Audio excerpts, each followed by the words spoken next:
राधा राधा राधा राधा राधा राधा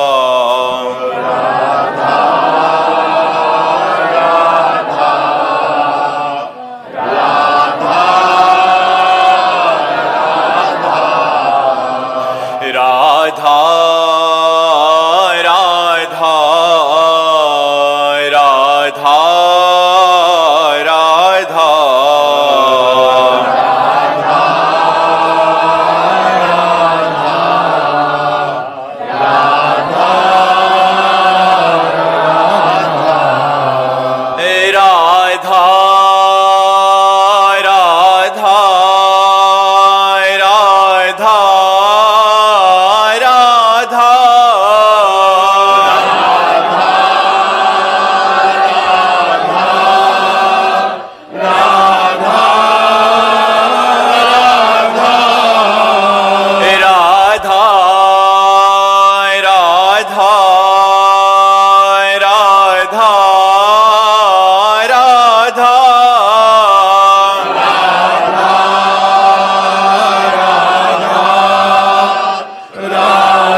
संत हरि भक्तन की, श्री वृंदावन धाम की, श्री सद्गुरुदेव भगवान की।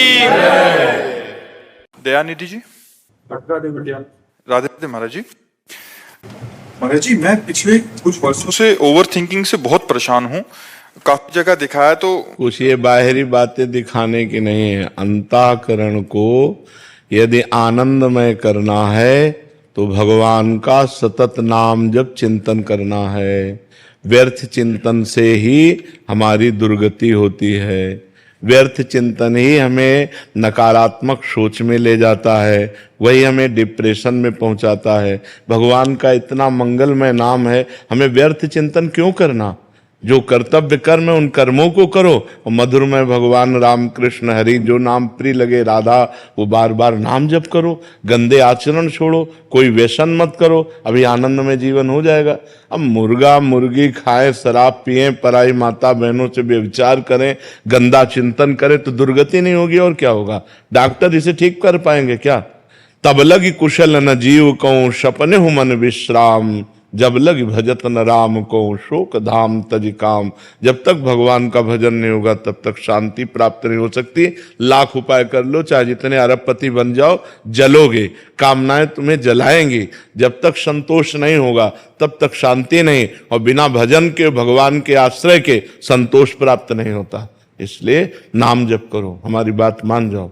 राधा राधा राधा राधा, राम राम राम, जो नाम प्रिय हो। देखो तुम्हारे लोक परलोक सब मंगलमय हो जाएंगे। भाव कुभाव अनख आलस हो, नाम जपत मंगल दिशि दसो। गंदे आचरणों पर ब्रेक मारने की कोशिश करो। गंदे आचरण जो हैं वो हमको पतित कर देते हैं। नाम जप करो, आचरण पवित्र रखो, विचार पवित्र हो जाएंगे, अभी आनंद आ जाएगा। बड़े से बड़े दुख में भी सकारात्मक भाव आ जाए तो आप सुखी हो जाएंगे। सकारात्मक भाव ही साधना से प्राप्त होता है और किसी बात से नहीं। देखो संतों को शारीरिक दुख है, सामाजिक पीड़ा है, लेकिन वो आनंदित रहते हैं।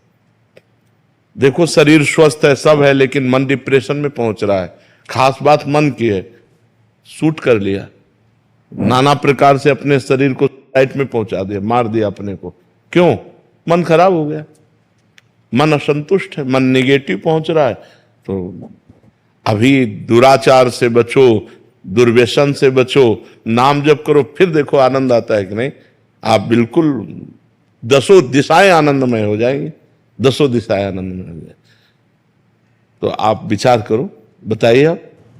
जी, नाम जब स्टार्ट किया गुरु जी, महादेव का नाम जाप कर रहा हूँ मैं। हाँ, करो। उससे ओवर थिंकिंग में बहुत फर्क है। बट जैसे मैंने किसी ज्योतिष को दिखाया ना, उसने बोला आपका मूलांक। हमारी बात समझो,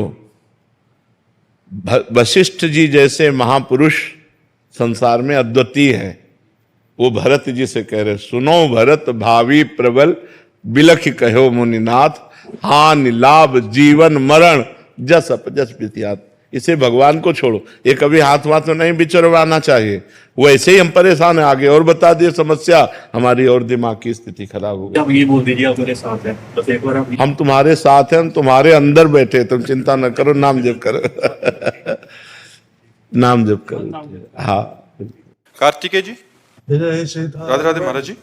महाराज जी, कभी कभी कोई अपराध हो जाने पर ऐसा लगता है कि मानो बहुत जलन हो रही है, फिर महाराज जी हम बहुत प्रयास करते हैं, प्रार्थनाएं करते हैं, तो महाराज जी फिर ऐसा कब समझें कि महाराज जी गुरुदेव ने माफ कर दिया है? जब जलन समाप्त हो जाए, भजन प्रारंभ हो जाए।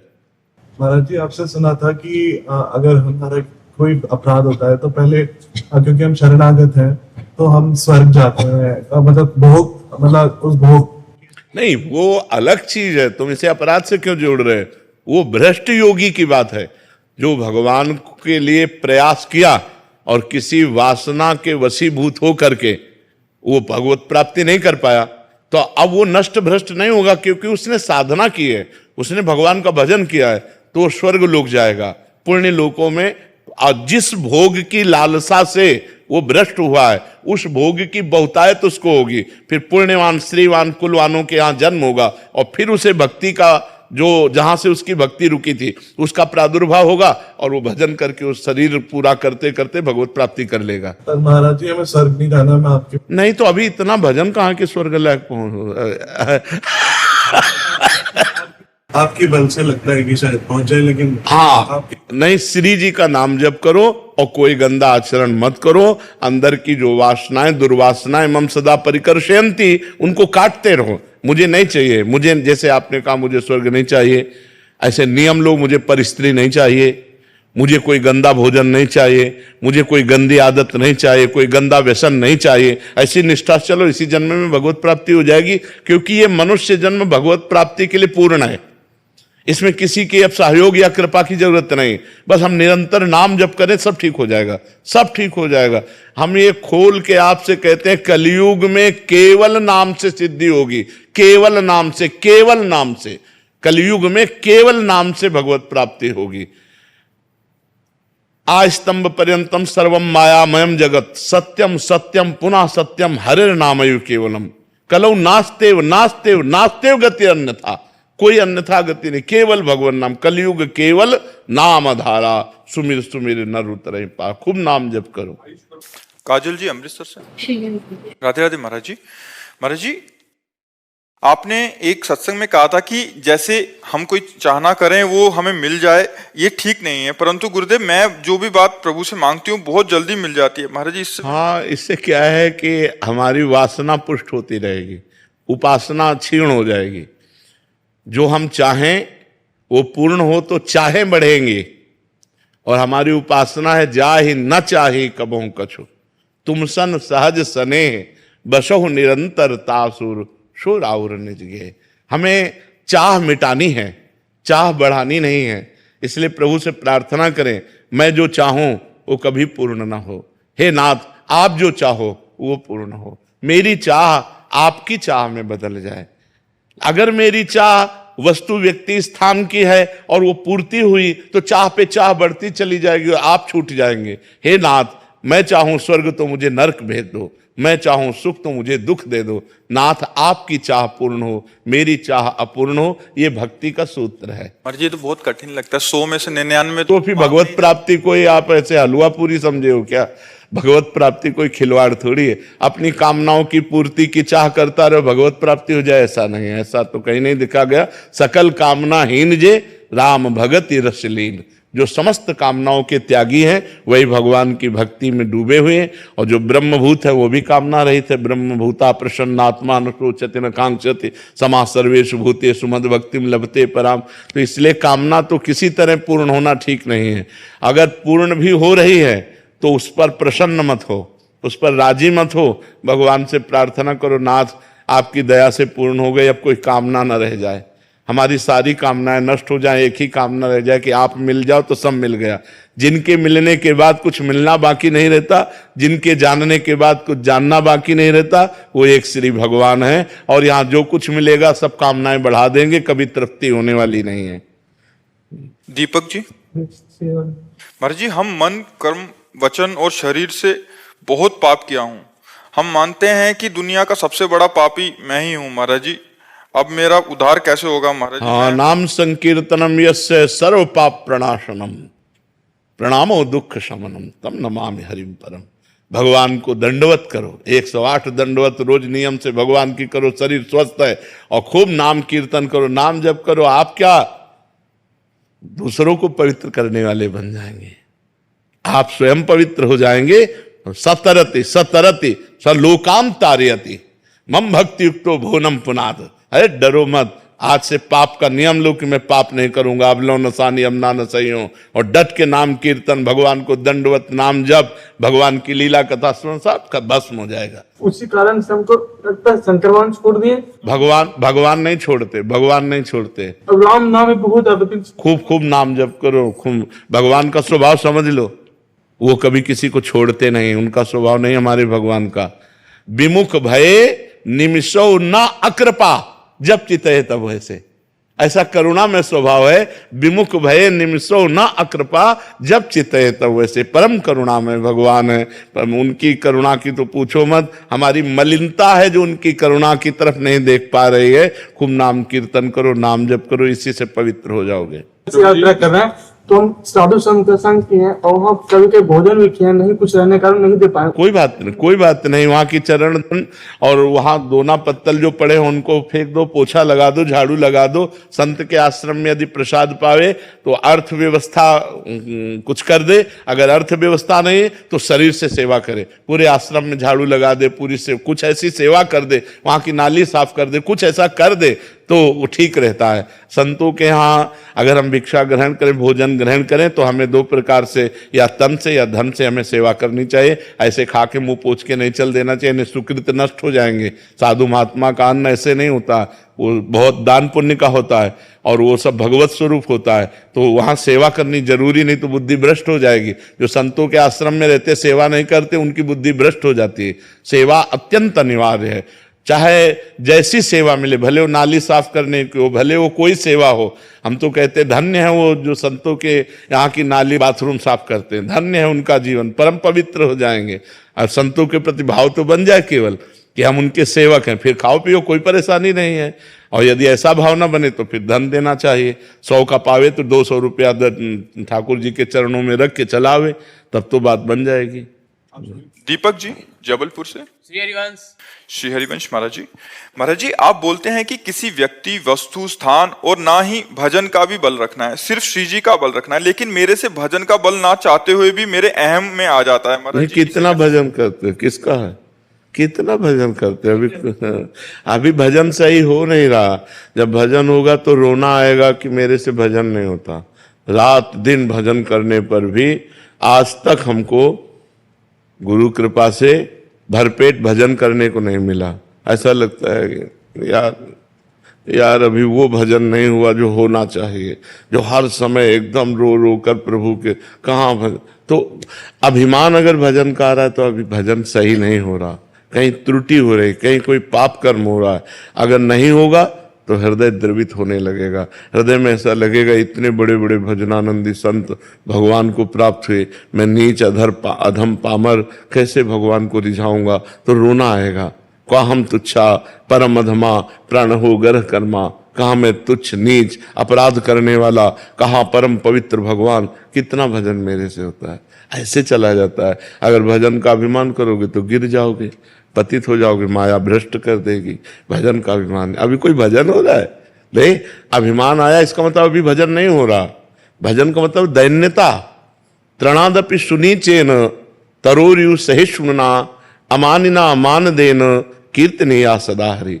जो सदैव हरि का भजन करते हैं, कीर्तन करते हैं, वो अपने को तृण से भी नीच समझते हैं। सबसे छोटा तिनका होता है, तिनके से भी अपने को नीच समझते हैं और वृक्ष के समान सहनशील होते हैं, दूसरों को मान देते हैं, स्वयं अमानी रहते हैं। ऐसे भगवान का भजन करने वाले होते हैं। तो खूब भजन करो भी, पर भगवान की कृपा से भजन हो रहा है ऐसा सोचो, अभिमान न करो। ठीक है। दिव्यांशु जी। महाराज जी की जय। श्री हरिवंश महाराज जी। महाराज जी, मेरा प्रश्न है कि मनुष्य शरीर की जो इच्छाएं हैं वो कभी खत्म नहीं हो रही, तो महाराज जी क्या भगवत प्राप्ति के बाद भी कोई इच्छा जागृत हो सकती? नहीं, कोई इच्छा नहीं। भुने हुए चने को जैसे चाहे जितना खाद पानी लगाओ कभी अंकुरण नहीं हो सकता, ऐसे जिसे भगवत प्राप्ति हो जाती उसके अंदर कोई इच्छा नहीं रहती। जा ही न चाही कबहु कछु तुम सन सहज सने बसहु निरंतर तासुर शोराउर निज के। जो भगवत प्राप्त महापुरुष हैं उनमें किंचन मात्र इच्छा नहीं हो सकती, न लोक की, न परलोक की, न मोक्ष की, किसी भी प्रकार की कोई इच्छा नहीं रहती। ऐसे ही जिसको ब्रह्म बोध हो जाता है उसको कोई इच्छा नहीं रहती। ब्रह्मभूता प्रसन्नात्मा न शोचति न कांक्षति समाः सर्वेषु भूतेषु मद्भक्तिम लभते पराम। ब्रह्मभूत महापुरुष के हृदय में और भगवत प्राप्त महापुरुष के हृदय में कभी कोई इच्छा लोक परलोक की होती ही नहीं है। प्रिया भाटिया जी दिल्ली से। राधे राधे राधे महाराज। महाराज जी, आपने बताया कि शरणागत हो जाने मात्र से भगवत प्राप्ति हो जाएगी, तो अगर हमसे अधिक भजन नहीं हो पा रहा और मन से हम शरणागत हैं तो क्या उद्धार हो जाएगा? नहीं, मन से शरणागत हैं तो जिनकी हम शरण में हैं उनका स्मरण छूट कैसे सकता है? जैसे हम शरीर की शरण में हैं तो शरीर का कभी माला चलाना पड़ता है, कभी याद करनी पड़ती है, हर समय याद रहता है मैं शरीर हूं। ऐसे ही जब हम भगवान की शरण में हो जाएंगे, पूर्ण शरणागति, तो हर समय निकलता रहेगा हरिश शरणम हरिश शरणम हरिश शरणम। हे भगवान मैं आपकी शरण में हूँ। हर समय नाम चलता रहेगा। नाम नहीं चल रहा तो किसी वस्तु में जा रहा है, किसी व्यक्ति में जा रहा है, किसी स्थान में जा रहा है। वो वस्तु व्यक्ति स्थान अगर भगवान के चिंतन से रहित है तो वो माया है और वो शरणागति में बाधा है। अभी शरणागति नहीं हुई। शरणागति होने का मतलब है बिना प्रयास के भगवान का भजन होना। इसीलिए शरणागति मात्र से भगवान की प्राप्ति हो जाती है। ऐसा थोड़ी कि हम भगवान आपकी शरण में, हम भोगों में लगे हुए हैं, हम विषयों में लगे हुए हैं, हम संसार का चिंतन कर रहे हैं, हम छल कपट कर रहे हैं, ये शरणागति नहीं, ये पाखंड है। पाखंड किसे कहते हैं? इसी को, ये दम्भ है, ये नाटक है, शरणागति नहीं। जिस दिन शुद्ध शरणागति होगी उस दिन हम अपने प्यारे को भूल कैसे सकते हैं? आप सोचो, प्यारा शरीर है तो हम कहाँ भूल पाते हैं? प्यारे पत्नी परिवार पुत्र हैं, कहाँ भूल पाते हैं? और भगवान हमारे प्यारे हो गए, हम उनको भूल गए, उनका नाम जपना छोड़ दिया? तो नहीं, ये नहीं। शरणागति का स्वरूप है तद विस्मरणेन परम व्याकुलतेति। भगवान का विस्मरण होने पर हृदय व्याकुल हो जाए, रोने लगे, प्रभु मैं कैसे आपको भूल गई, तब शरणागति मानी जाएगी। आचार्य डॉक्टर ओम प्रकाश दुबे जी। राधे राधे राधे महाराज जी। महाराज जी, आप कह रहे हैं कि आप आचार्य हैं और विद्यार्थियों को विद्याध्ययन यथासंभव जो गुरु से मिला है वो समझाते हैं। संस्कृत या हिंदी? संस्कृत। संस्कृत जी। महाराज जी ये कह रहे हैं कि उनके साथ साथ उनके कल्याणार्थ मैं क्या शिक्षा दूं और अपने कल्याणार्थ क्या करूं? सबसे पहली बात है आज के विद्यार्थियों को ब्रह्मचर्य पर विशेष ध्यान दिया जाए। व्यसन और व्यभिचार इससे मुक्त करने की बात सोचे। जो हमारे नवीन पीढ़ी के बालक हैं इनमें व्यसन और व्यभिचार का प्रवेश ना होने पावे। यदि व्यसन और व्यभिचार प्रवेश कर गया तो सब विद्या धूर समान हो जाएगी, वो विद्या काम में आएगी नहीं। विद्या वही जो अविद्या पर विजय प्राप्त करा सके। अविद्या अर्थात माया। ये जो आज हमारी नई पीढ़ी में गर्लफ्रेंड बॉयफ्रेंड, हस्त मैथुन, गंदी बातें, ड्रग्स, हुक्का, फीम आदि ये सब चल गया है, ये सर्वनाश की जड़ है। इसलिए चाहे वो आधुनिक टीचर हो या आध्यात्मिक टीचर हो, हमारे बालकों को ब्रह्मचर्य और व्यसन रहित रहने की शिक्षा दी जाए। इसके बाद आप जिस मार्ग पर उनको शिक्षा दे रहे हैं, त्रिकाल संध्या करने का आदेश हो। अगर त्रिकाल संध्या ना करें तो 2 काल तो करें ही, प्रातः और सायंकाल संध्या करें।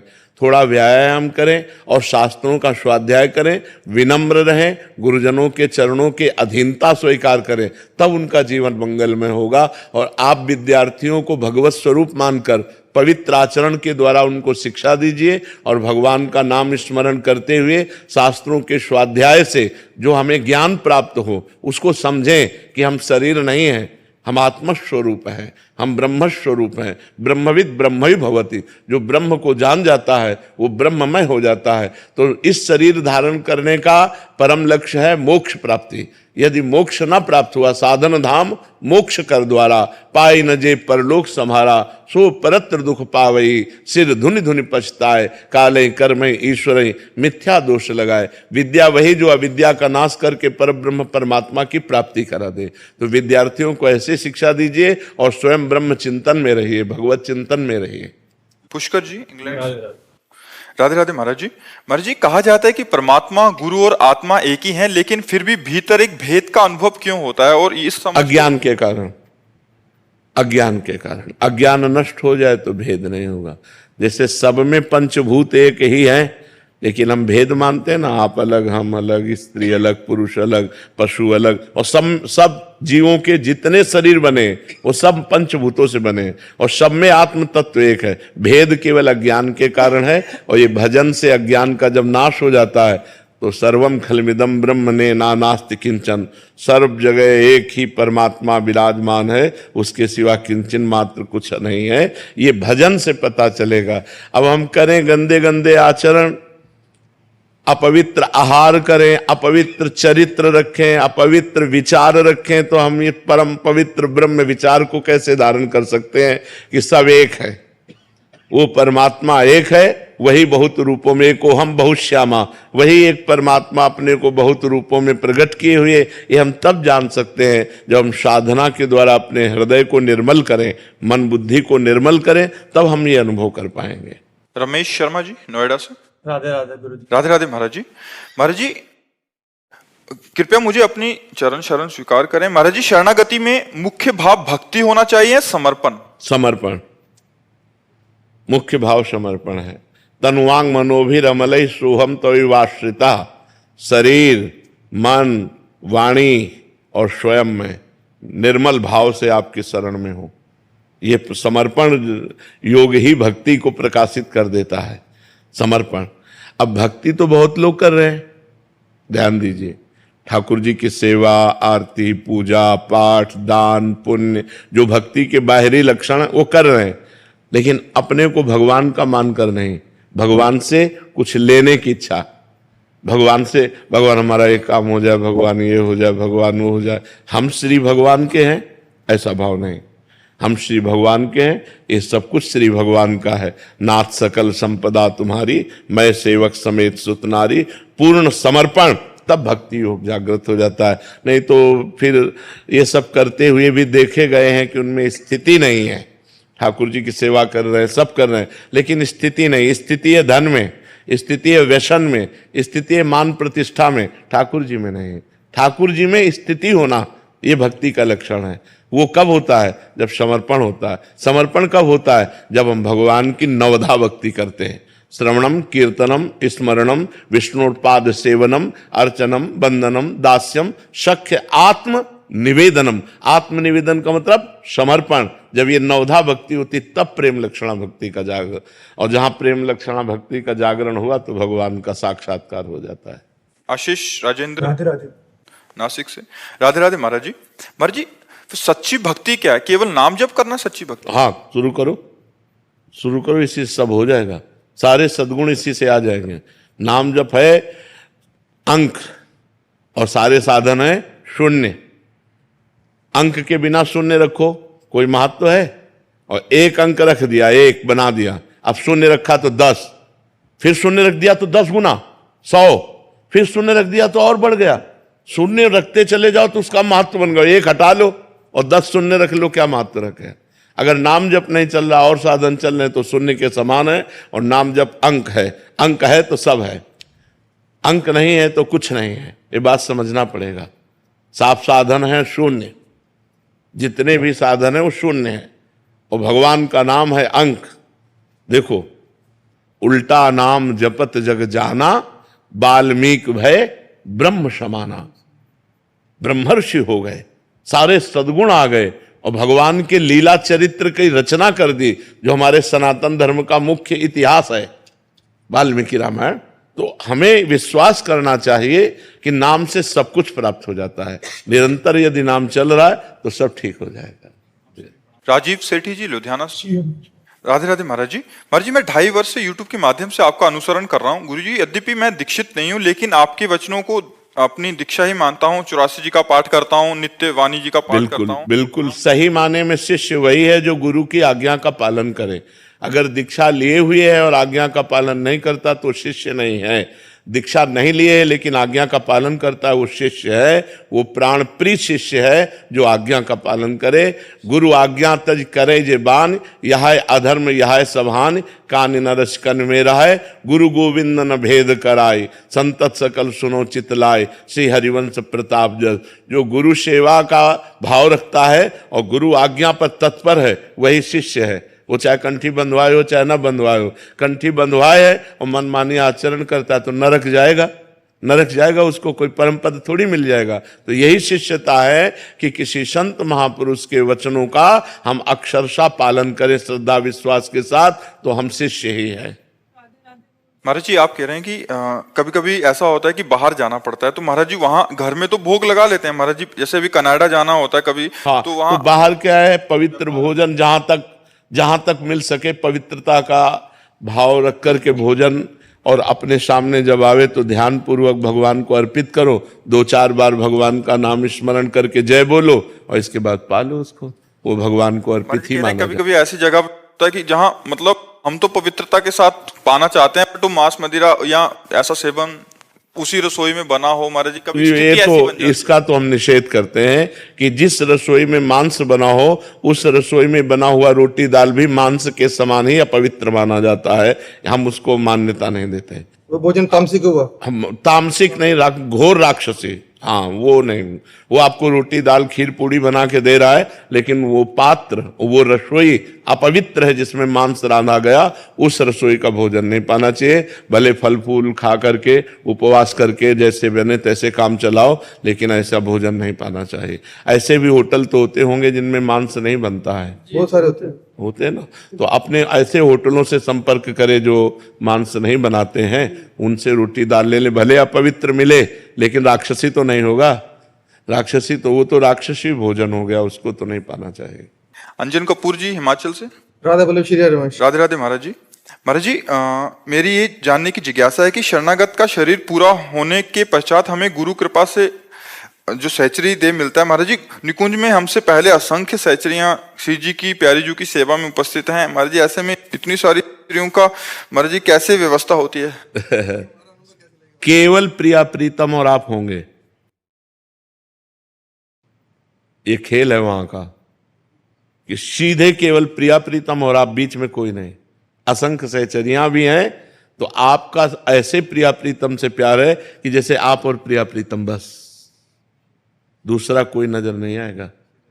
वो दिव्य भाव होता है, क्योंकि सब एक मन वाली होती है, एक दृष्टि वाली होती है, और सबके चिदानंद शरीर होते हैं।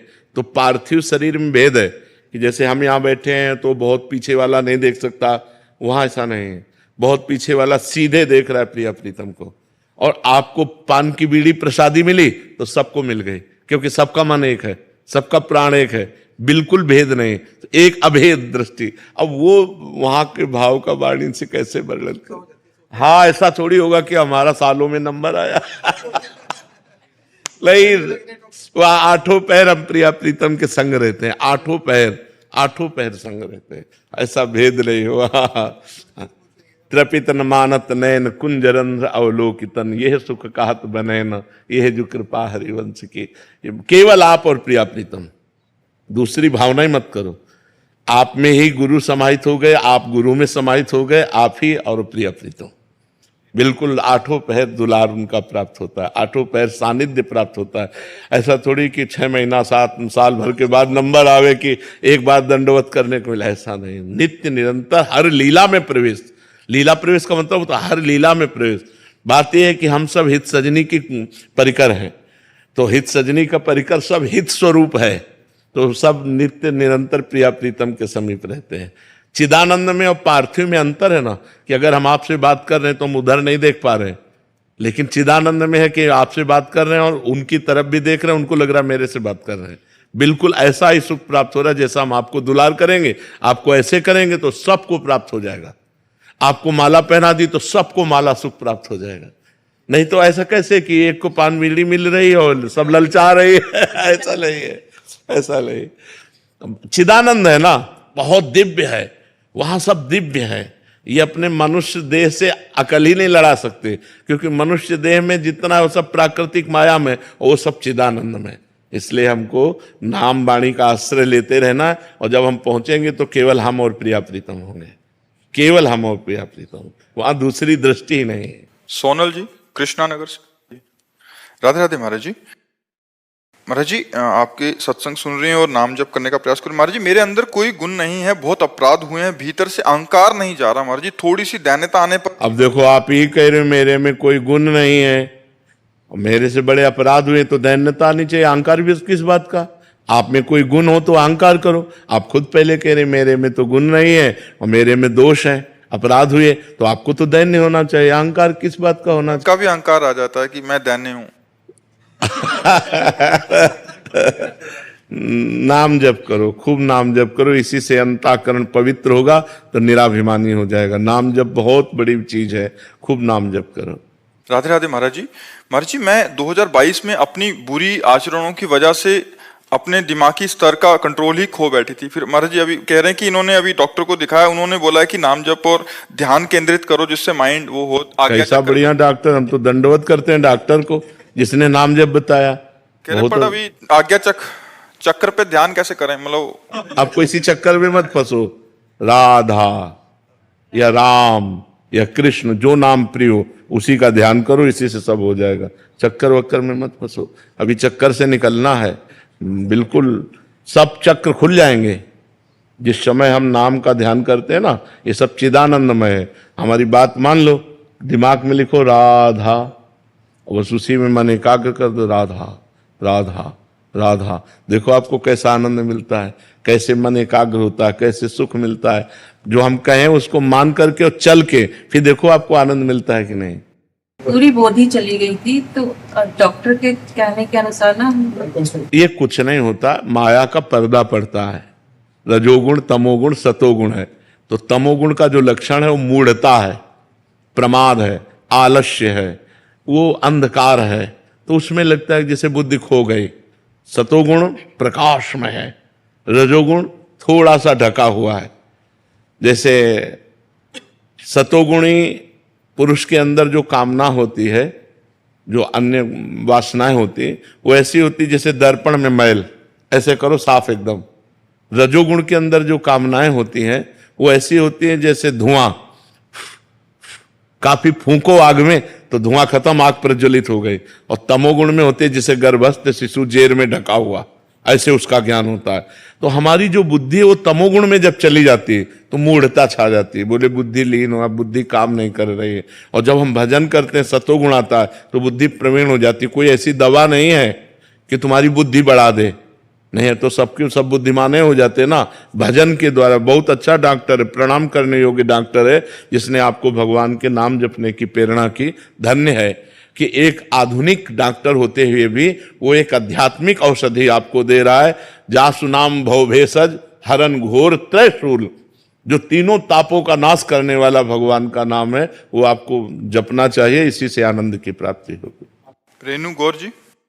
राधे राधे राधे महाराज जी। महाराज जी मैं आपसे पूछना चाहती हूँ कि कभी किसी की निंदा नहीं करनी चाहिए और ना ही सुननी चाहिए, लेकिन कोई हमें अपना समझकर वो दुख हमारे साथ शेयर करना चाहे तो ये सुनना उचित है महाराज? हाँ, उसमें कोई अपनी बात, जैसे हम अपनी बात आपसे बता रहे हैं, ये बात अलग हो गई, लेकिन हम उनकी बात आपसे बता रहे हैं, कोई बहुत गलत आदमी हो, ऐसा है वो ऐसा है, ये निंदा होगी। पर निंदा के सुने ते आवत नहीं कछु हाथ, मूरख पर्वत पाप को ले चल अपने साथ।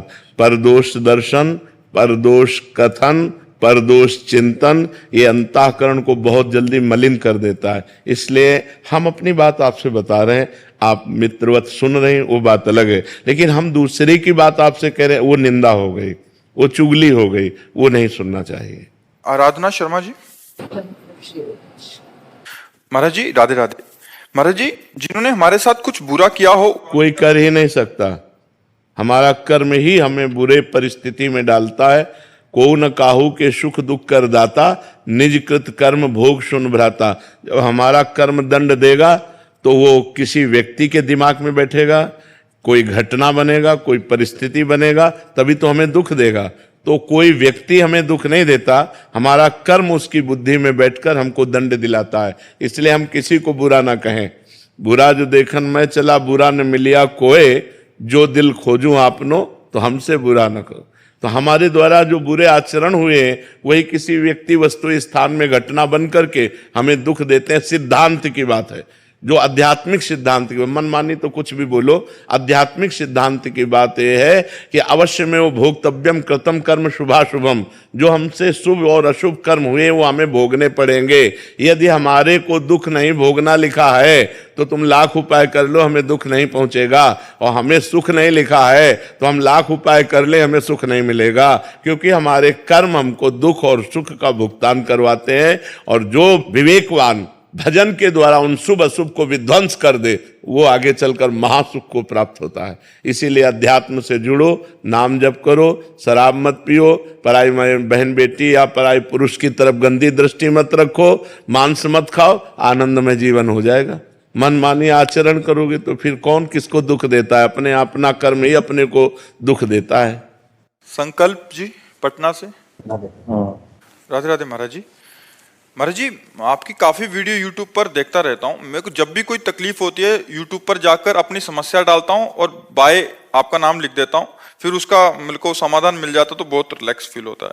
महाराज जी, मेरा एक प्रश्न है। महाराज जी, हम मेडिकल फील्ड में जुड़े हुए हैं, अचानक किसी के अंतिम संस्कार में जाना पड़ता है, फिर तुरंत उसी कपड़ों में हम क्या विवाह आदि में और निमंत्रण आदि में, क्योंकि घर वैसे नहीं, जब हम किसी के दाह संस्कार में जाएं तो हमें वस्त्र सहित स्नान करना चाहिए, हमें अपने शरीर को पवित्र करना चाहिए, अपने वस्त्रों को धोना चाहिए, नवीन वस्त्र धारण करके फिर किसी के शुभ संस्कार में जाएं। वो जब हम दाह संस्कार करते हैं तो जिस नदी या जिस सरोवर या जिस क्षेत्र में करते हैं वहीं से स्नान करके घर आया जाता है।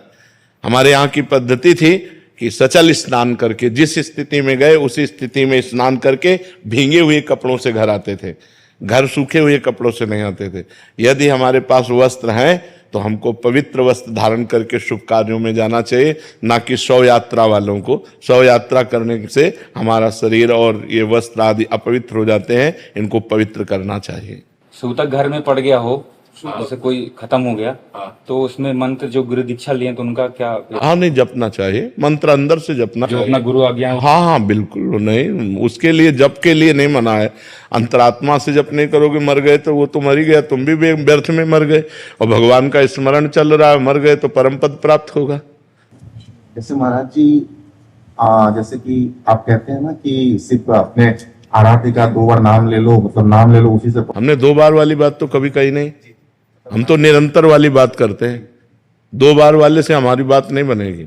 तो जैसे कि महाराज जी, अगर कहीं मृत्यु में जाएं और उसके बाद में अपने आराध्य का नाम ले लें और उसके बाद में शायद पवित्र हो सकते हैं, मतलब नहीं, ऐसे नहीं। वो जो हमने कहा पवित्र पवित्रो वा सर्वावस्थांगतो पिवा या स्मृत पुंडरीकाक्षम सवायाभ्यांतरा शुचि, वो स्मरण के लिए कहा है। बाह्य क्रियाओं के लिए जैसी शास्त्र मर्यादा वैसा तस्मात् शास्त्रम प्रमाणन्ते कार्याकार्यो व्यवस्थितो। हमें अपने शरीर और वस्त्रों का प्रक्षालन करना ही चाहिए, उसमें कोई गणित नहीं लगानी चाहिए। भगवत स्मरण उस समय भी कर सकते हो जब शौचालय में भी बैठे हो, तब भी आप अंदर से राम राम श्याम श्याम कृष्ण कृष्ण हरि हरि राधा राधा रट सकते हो। भगवान नाम के लिए कोई भी नहीं। वो सवायाभ्यंतरा शुचि, वो बाह्य और अभ्यंतर दोनों से पवित्र हो जाता है, लेकिन ये बाह्य क्रियाओं के लिए हमें पवित्रता की आवश्यकता है। श्री हरिवंश महाराज जी, आपके चरणों में कोटि कोटि प्रणाम। महाराज जी, मैंने वृंदावन में राधा वल्लभ लाल जी के सामने प्रण लिया था और उनको वचन दिया था कि आज के बाद कोई गलत चित्र नहीं देखूंगा, वीडियो नहीं लेना चाहिए। प्रण नहीं लेना 6 चाहिए, महीने सही लगा पर टूट गया हमारा। नहीं प्रण नहीं लेना चाहिए, प्रार्थना करनी चाहिए। और नियम हम ऐसा प्रभु करना चाहते हैं कि मैं ना देखूं, पर बल आपका, प्रण मेरा नहीं, कसम मैं नहीं खा सकता। ये ध्यान रखो सब लोग। भगवान के सामने कसम खाने का मतलब है कि फिर दोबारा जीवन में गलती नहीं होनी चाहिए। और हम लोग फिसड्डी लोग हैं, आज कसम खाए, महीना 2 महीना में फिर हमसे गलती हो सकती। तो हमें क्या करना चाहिए? भगवान के सामने प्रार्थना करनी चाहिए, प्रभु मैं ये गंदी बात छोड़ना चाहता हूं आपके बल से, आप मुझे बल दीजिए कि मैं जिंदगी में कभी गंदी बात ना देखूं, कभी गंदी बात ना करूं। ऐसे करना, यानी कि गंगा कसम, भगवान कसम खायो, 4 दिन बाद तोड़ दी तो दुर्गति हो जाएगी। ये कोई खिलवाड़ नहीं, भगवान के सामने शपथ लेना और फिर उसे तोड़ देना।